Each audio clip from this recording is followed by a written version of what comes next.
உன் வீட்டு சாமான செட்டெல்லாம் மொத்தத்தையும் வீதி கொண்டு வந்து ஏலம் விட்டுருவேன். அது சரி, கோழி குருடா இருந்தாலும் குழம்பு ருசியா தான் இருக்கும். நான் என் வீட்டு சாமான்லாம் சலீசா கிடைக்குதுன்னா வாங்குறதுக்கு கசக்குமா என்ன? நீங்க என்ன ஏலத்துக்கு கொண்டு வருது? நானே என் பொருளுங்கெல்லாம் வித்து உங்க கடனை அடைக்கிறேன். அத முதல்ல செய். நீங்களும் 4 பேர்கிட்ட சொல்லுங்க என்னன்னு. என் வீட்டு சாமான் ஏலத்துக்கு வருதுன்னு.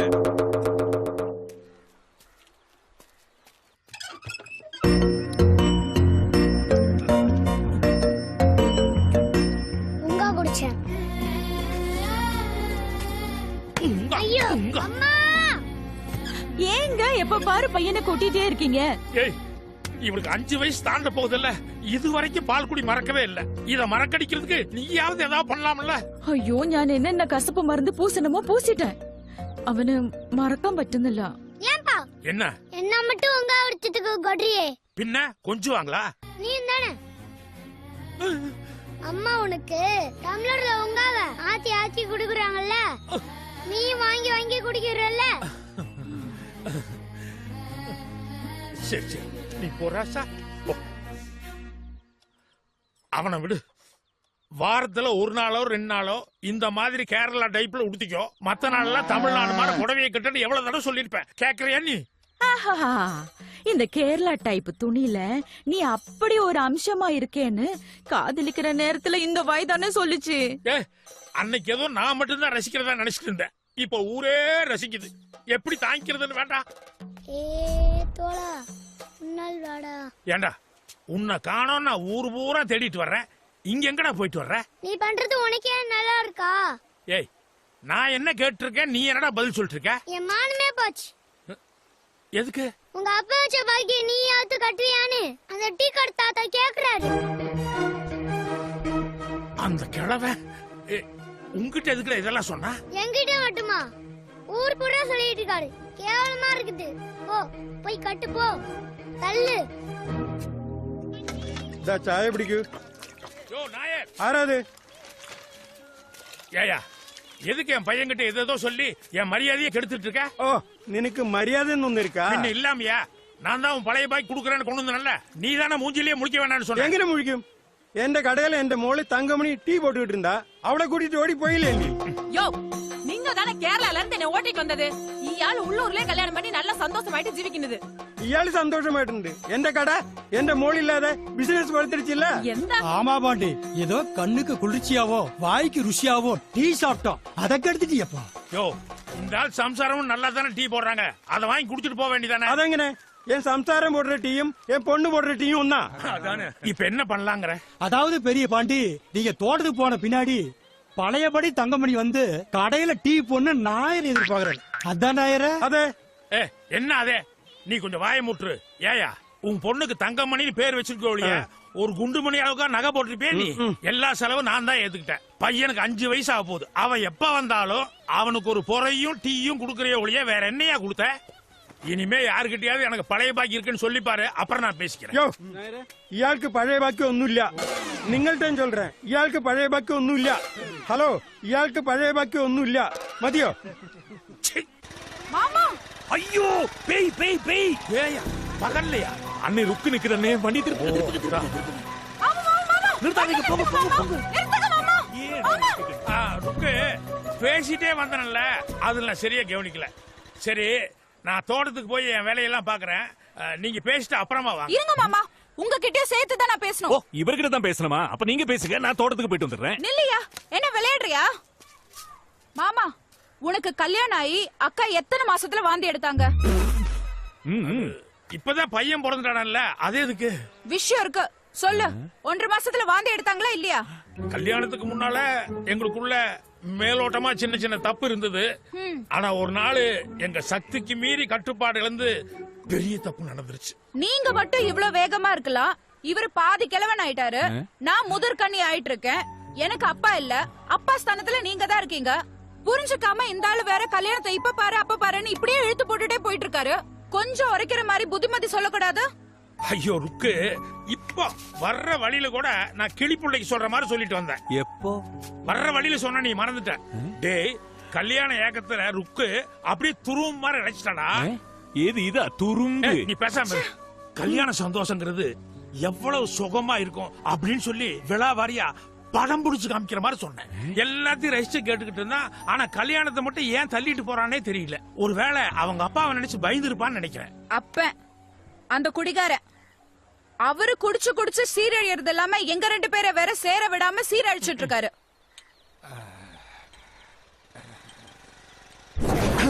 ஐயோ ஐயா,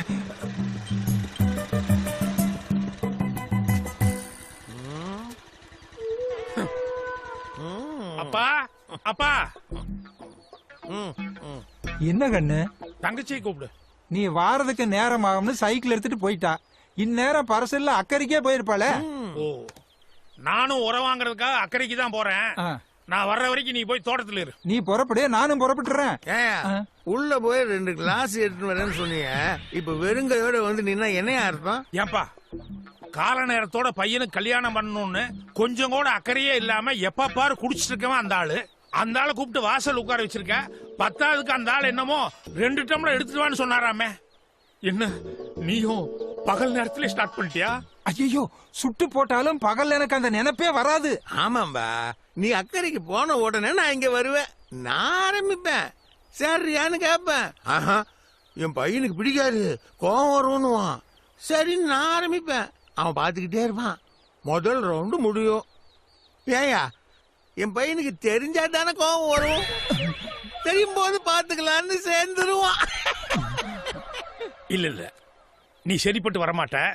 சாயங்காலம் தங்கச்சி வரட்டும், டவுன்ல ஏதாவது முதியோர் இல்லமா பார்த்து உன்னை அங்க அனுப்பிச்சு வைக்கிறேன். ஐயோ, உன் வாய் இருக்க. இரு, டம்ளர் எடுத்துட்டு வந்துடுறேன்.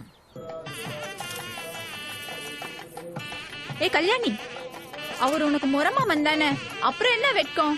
ஓ, இப்படி அடக்கொடக்கமா இருந்தாத பொண்ணா? Good good. Excuse me please madam, இந்த தட்டை கொஞ்சம் இறக்கி வைங்க. தேங்க்யூ. இங்க பாருங்க, ஒரு 2 நிமிஷம் மட்டும் நான் சொல்றத கவனமா கேளுங்க. அங்கேயும் பாருங்க, உங்க 2 காதை மட்டும் என் பக்கமா வச்சுக்கோங்க. இப்ப மேட்டருக்கு வரேன். கண்ணு மட்டும் பொண்ணு மாப்பிள்ள மேல இருக்கட்டும். லுக் அங்கேங்க. Okay, thank you. ஒண்ணு இல்லைங்க, ஐ லவ் யூ. தப்பா நினைக்காதீங்க. இப்ப இதே விஷயத்தை நான் வேற எங்கேயாவது சொல்லியிருந்தேன்னு வைங்க, ஒண்ணு கைய ஓங்குவீங்க, இல்ல கால்ல இருக்கிறதையாவது கழட்டி இருப்பீங்க. ஆனா இப்ப இங்க கல்யாண மண்டபமா இருக்கிறதால எப்படிரா ஒரு பையனோட மானத்தை வாங்குறதுன்னு கொஞ்சமாவது யோசிப்பீங்க. கரெக்டுங்களா? அதாவது மரகதம், கல்யாணம் ஆகாத கட்ட பிரம்மச்சாரி மயில் மாதிரி அழகா தொகையை விரிச்சு ஆனந்தமா ஆட்டம் ஆடுவான். அதே லவ்ல சக்சஸ் ஆகி காதலியோட இருக்கிறவன் சிங்கம் மாதிரி சிலுத்துட்டு இருப்பான். அதே கல்யாணமாகி குடும்பஸ்தனாயிட்டான்னு வச்சுக்கோ, கழுத மாதிரி சுமக்க தயாரா இருப்பான்.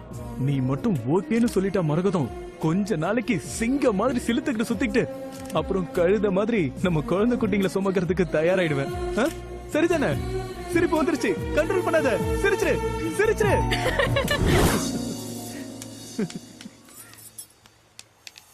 எதுக்கு சிரிக்கிற? ஒண்ணும் இல்லம்மா. ஒண்ணும் இல்லாம நீ சிரிக்க மாட்ட. எதையும் நினைச்சுதான் சிரிக்கிற. என்னன்னு சொல்லு. ஆத்த பார்த்ததும் எனக்கு 16 வயது நிலை படம் ஞாபகம் வந்துருச்சு. அதுல சிரிக்கிறதுக்கு என்ன இருக்கு? அந்த பாவாடை சீன்மா. பாவாடை சீனா? அதுல டாக்டர் ஸ்ரீதேவிய பாவாடை நனையாம ஆத்த கிராஸ் பண்ணி வர சொல்லுவாரு. ஸ்ரீதேவியும் முட்டி வரைக்கும் பாவாடைய தூக்கிட்டு வருவாங்க. அப்புறம் விஷயத்த புரிஞ்சுக்கிட்டு பாவாடைய கீழே இறக்கி விட்டுருவாங்க. அதுல உன்னை இமேஜின் பண்ணி பார்த்தேன், அதான் சிரிச்சேன். முண்டோ முண்டோ, எருமாடு எருமாடு, குரங்கு. முடிஞ்சதா? என்ன முடிஞ்சதா? ஆத்த பார்த்தா உனக்கு அந்த மாதிரி ஞாபகம் மட்டும் தான் வருமா? மரகதம், இந்த மாதிரி இடத்துல அதுவும் நான் உன் கூட இருக்கிறப்ப அந்த மாதிரி விஷயம் ஞாபகத்துக்கு வரலனா அப்புறம் என் வயசுக்கு என்னதான் மரியாதை இருக்கு? நம்ம பேசுறதுல பாதி நேரம். எங்க அண்ணா வராரு, நீ முதல்ல இங்க இருந்து கிளம்பு. ஐயோ, நீ எதுவும் சொல்ல வேண்டாம், நீ முதல்ல கிளம்பு. என்ன மரகதம்? அண்ணே, நீ ஒன்னும் சொல்ல வேண்டாம். உன் லட்சியம் என்ன, அதுக்காக நீ என்ன எவ்வளவு கஷ்டப்பட்டு படிக்க வைக்கிற, எல்லாமே என் மனசுல இருக்கு. இல்லம்மா, இருந்திருந்தா இப்படி அக்கறையில வந்து கூத்தடிச்சிட்டு இருப்பியா? இதுதானே கேட்க போற? உன் லட்சியப்படி நான் டீச்சர் ஆகணும்ன்றது மட்டும் தான் என் மனசுல இருந்தது. ஆனா இந்த காதலுங்கிறது எப்படி எனக்குள்ள வந்ததுன்னு புரியலனா. பின்னாலேயே வந்து துரத்தி சொல்லி விட்டுருப்பான், அதுல வந்து இருக்கும். இல்லண்ணே, அவர் என் பின்னாடி வரவும் இல்ல என்ன துரத்தவும் இல்ல. அவரு வேற மாதிரி புது விதமா சொல்லி விட்டாருண்ணே. இது புது விதமாவா?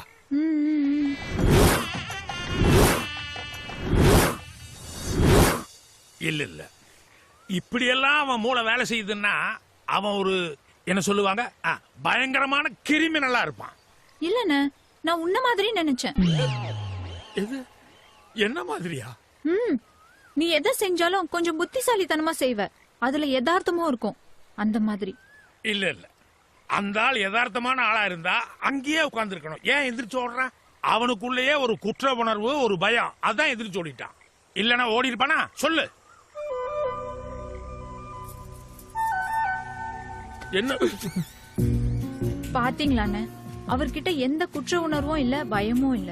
அதனாலதான் நான் ஓடுன்னு சொல்லி கூட அவர் உங்க முன்னாடி தைரியமா வந்து நிக்கிறாரு. சார், அவங்க ஓடுன்னு சொன்னதும் நான் ஓடுனது உண்மைதான். ஆனா இங்க திரும்பி வந்தது யதார்த்தமா சொன்னா தைரியத்தோட இல்ல. 469 ரூபா வாங்கி 10 நாள் கூட ஆகல.